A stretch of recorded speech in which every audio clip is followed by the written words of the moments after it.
So is it right in saying that's where your cafe and your conference centre above is all going to be on this side, all above here? Wow. It's just going to look so different, isn't it? Well, I think it's good. Like, come today and you can see, we'll give you an overview of the past, what's gone on. You see the present, and now you've seen the future. Yeah. We can't show that, well, up till today. Yeah. We can't explain what's going on, but that's now come out in the public eye now, isn't it? And you see that, you can't be anything else but impressed by it, can you? It's going to be brilliant. It is brilliant. It is exciting. It's epic, yeah, isn't it? I'm smiling because it's like, yes, you know. It's I use this phrase a lot downtown. I used it on the video when we first met, and that was it'll do for Blackpool what Transport Museum's done for York. And I really don't just use that as a phrase, I really do believe it. I really know people will travel from around the world, around the United Kingdom, to come here because it is so unique. Bringing history back to life is my kind of thing, and I always support it and cover it. Yeah. Especially Tramtown. Yes. Just that kind of place that's nostalgic for me. I mean, I love everything in Blackpool, but Tramtown's just got a special thing there. Family-oriented, heritage-based visitor attraction for Blackpool. This will act as a showcase and all-year-round advertisement for some of the town's most influential and iconic assets. The trams are the centrepiece, but it's more than just that, because we're going to turn to the history of this entire site for the answer. And I think one of the key things about this site, one of the threads that runs through it, is electricity. Right. We were pioneers in this town of electricity in the United Kingdom. We introduced electric street lighting to Britain. And it all begins Siemens. there. Yes, Siemens. yeah, that's right.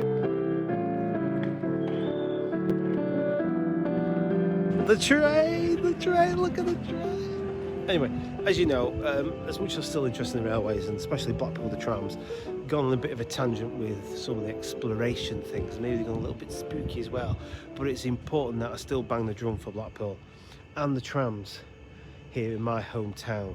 And it's been good to catch up with a few people as well, coming here to bang that drum and keep that spirit going for what we've got going here in Blackpool, especially Darren there, Adventure Me, and Walk on the Wild Side.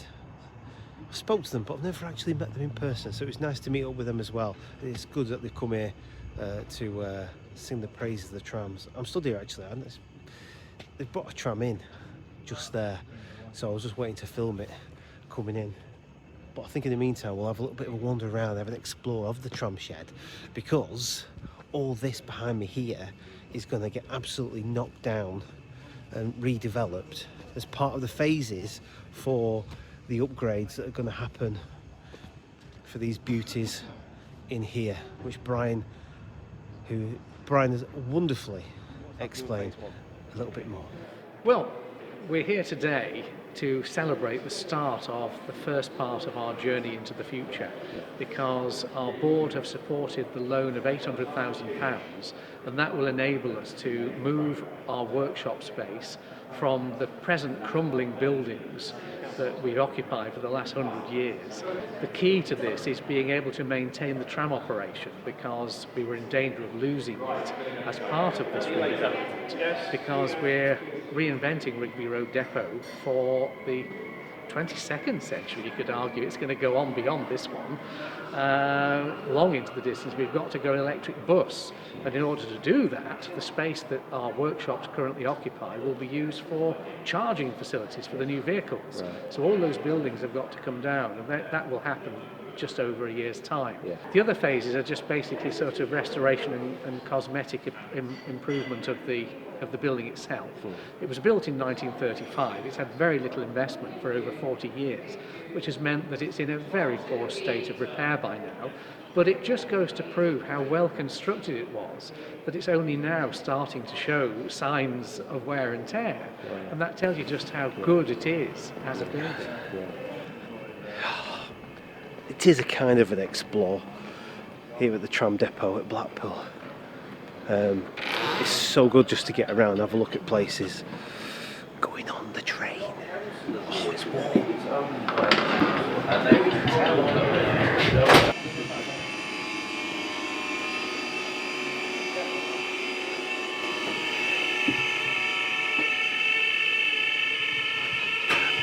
This is something that you don't often get a chance to do. Sitting in the driver's seat of the Western Train illumination tram. And it's even got its own camera up on the top up there.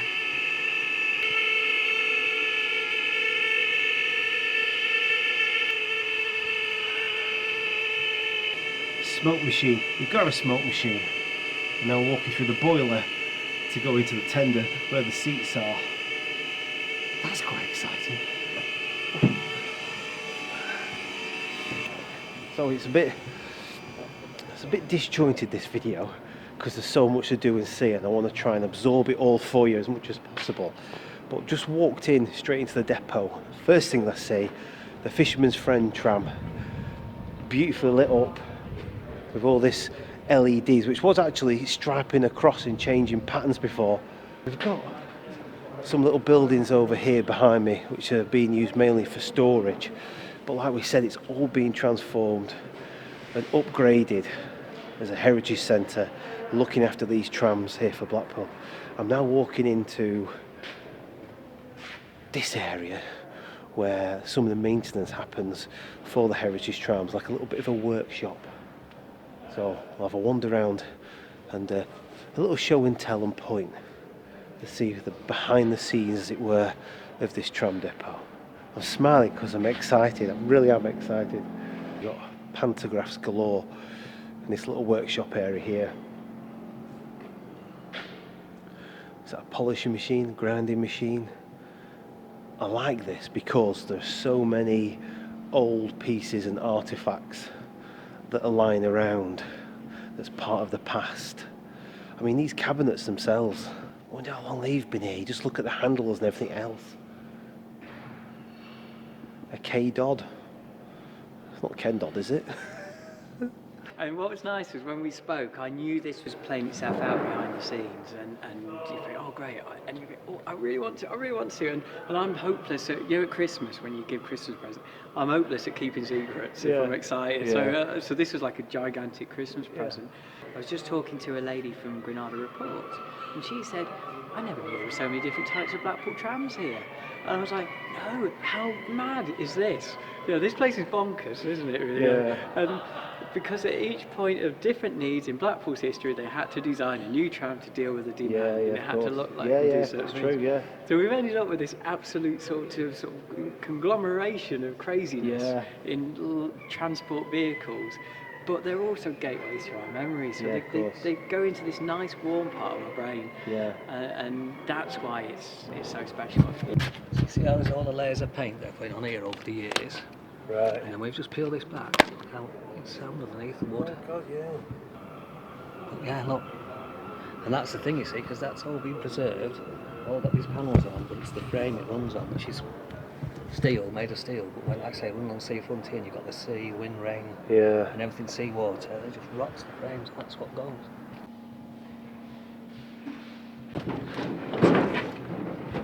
Look inside, that's all we did.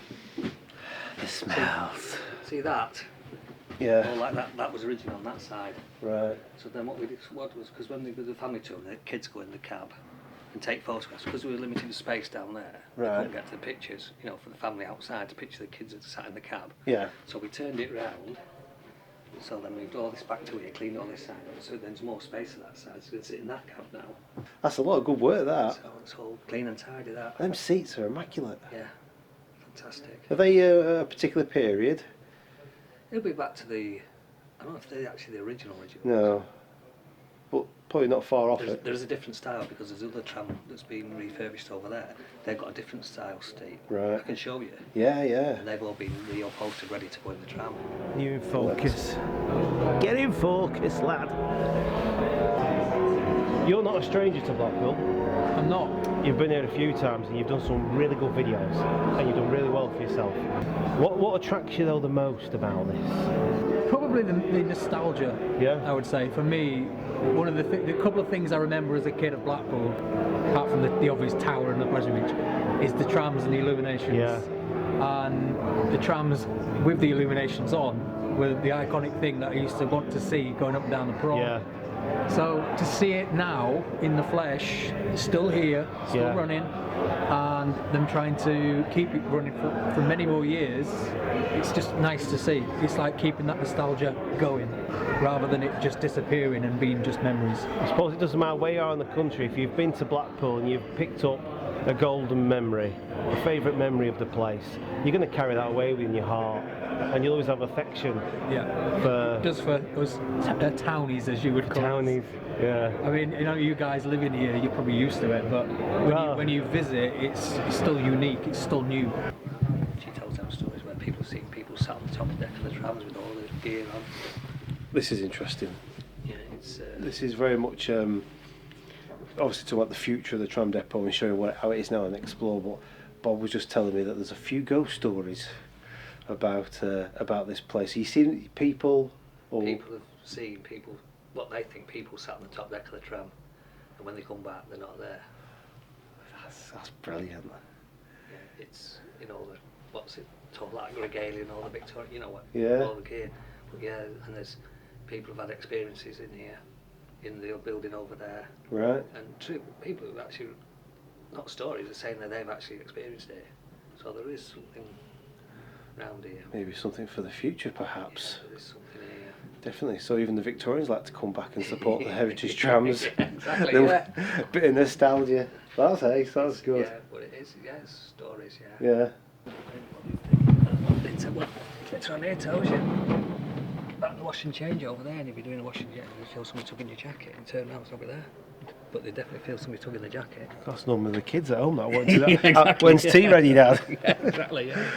So we're going to put all that back in, so it'll be a museum of everything that this site has ever done. And one of the key things about this tram shed itself, it was built in 1935 to be a dual-purpose tram shed and exhibition hall. Yes. It never actually fulfilled that function because so many trams were required, there was no room for exhibitions. So it never actually completed that. So in a way, all these years later, we're actually going to put the exhibition hall back into the plan and finish it off. Yeah. It will be a vibrant resource that will be open from 10 in the morning till 10 at night. It will fulfill a number of different functions. And from the moment you walk in to the moment you walk out, there'll be things to do, things to buy, things to see, things to eat, things to drink. It'll be exciting. Brilliant. We're even putting a theatre organ in. Oh, wow. Whose idea was that? Yours? Mine. Yes. One of my quirky eccentricities, somebody always said, you always seem to put all the things you like into whatever you Why do, not? don't you? So there's trams, theatre organs, nice restaurant, Yeah. I also like to Yeah, eat. definitely. So yeah, there should be brilliant. something for everybody. And it will Yeah. be a multi-purpose space, so it will lend itself Yeah. to conferences, wedding hire, film shows, theatre performance. What was on here was plates. It had the numbers of the trams on them, on plates on here. So depending where they were in the workshop or in here, then the plates were moved to allocate where they were going to do. So what I've just done at the moment, we're making new plates up to go on that board. So we're going to lift that back, we're going to put that back up and put the plates back on there. So all the trams that are in here, they'll have their numbers and they'll go in here. That's good. So that we're doing that, yeah. That's in progress at the moment. They've started already to tear down the Eastern bus garage. I saw them with a cherry picker early in the week, tearing all this down. As we were saying before, all this is going. Everything behind me here is going and all being redeveloped. Now, links in the description area down below if you want to read a little bit more about how the plan is going to unveil over time. But in a decade's time, all this is going to be so different and have a brand new purpose in life and for Blackpool. So we've had a bit of an explore, we've had a bit of a ghost story. It was great to catch up with Brian, Paul and the team here at Tramtown in Blackpool. And also, of course, Darren adventure me and see Walk on the Wild Side as well. It's nice that everyone's come together to celebrate Blackpool. And there we go. So don't forget to like and subscribe. Find me on Facebook. And until next time, ta-ra. And ta-ra to this. So long. That's spot on. That's all right. It always is, bro. It always is. You never fail. You're a dream. That's very kind. Well, you make it very easy. You're very easy to house plant. So his own house plant. Oh, yeah. Bit of window decoration. Massively. So yesterday we were all in And I only realised something when they were in from 9 till 5, and everybody knew what they had to do. I only realised actually just how good it was, how great they are, because I never actually asked them to come in. They all contacted me to say, can we come in and do this? So you're in? And I said, yeah, I'll come in. And that's when I realised, wow. And the everything's been cleaned, brushed, washed, and it shines. It feels like what we want it to be, and they've done it, and I'm so proud of them. They're pretty special. We are special. Yeah. Good bunch, friendly. Yeah. They certainly keep me on the toes. That's not a bad thing. No, it is absolutely. I never get a chance to have an ego because these guys certainly bring me back down to earth within 5 minutes. Yeah. Oh, brilliant.